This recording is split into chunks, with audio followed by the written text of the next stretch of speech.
Hi అండి, welcome back to Uma's kitchen. నోటికి ఏమీ తినబుద్ధి కానప్పుడు, లేకపోతే ఇంట్లో కూరగాయలు ఏమీ లేనప్పుడు చాలా సింపుల్గా చేసుకొని అచ్చ తెలుగు వంటకం కంది పచ్చడి. ఇక లేట్ చేయకుండా వీడియోలోకి వెళ్ళి ఎలా తయారు చేసుకోవాలో చూసేద్దాం.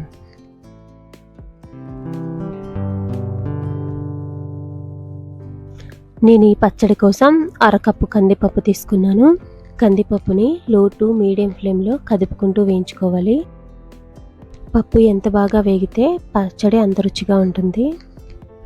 మాడిపోకుండా ఇలా కదుపుకుంటూ కొంచెం ఎర్రగా అయ్యే వరకు వేయించుకోవాలండి. పప్పు వేగిన తర్వాత కమ్మగా వాసన కూడా వస్తుందండి.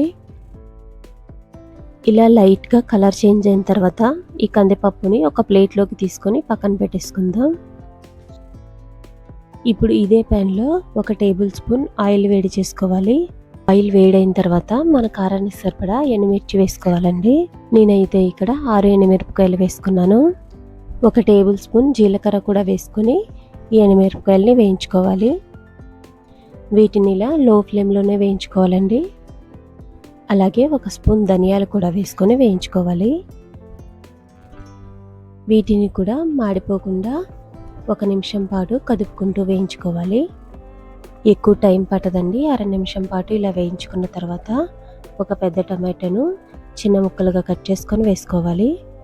అలాగే కొంచెం కరివేపాకు కూడా వేసుకొని టమాటా ముక్కలు మెత్తబడే వరకు వేయించుకోవాలి.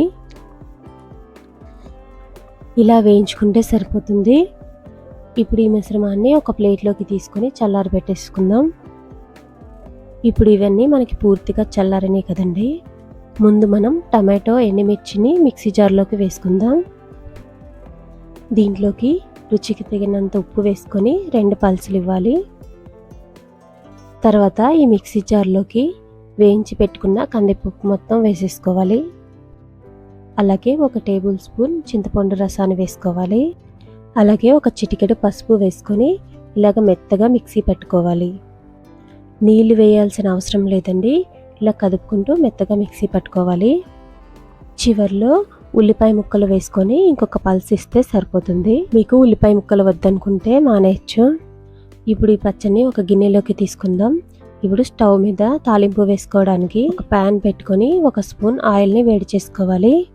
ఆయిల్ వేడైన తర్వాత 1/2 స్పూన్ జీలకర్ర, ఆవాలు, కొంచెం కరివేపాకు వేసుకొని వేయించుకోవాలి. ఇలా వేగిన తర్వాత పచ్చళ్ళలోకి వేసేసుకొని కలిపేసుకోవాలి. కొంతమంది ఈ పచ్చళ్ళలో తీపి కోసం చిన్న బెల్లం ముక్క కూడా వేసుకుంటారు. నేనైతే వేయలేదు. మీకు కావాలనుకుంటే చిన్న బెల్లం ముక్క వేసుకోవచ్చు. అలాగే మిక్సీ వేసేటప్పుడు సాల్ట్ చెక్ చేసుకొని సరిపోకపోతే వేసుకోవచ్చండి. ఇలా తాలింపు వేసిన తర్వాత పచ్చని మొత్తం బాగా కలిసేటట్టు కలిపేసుకోవాలి.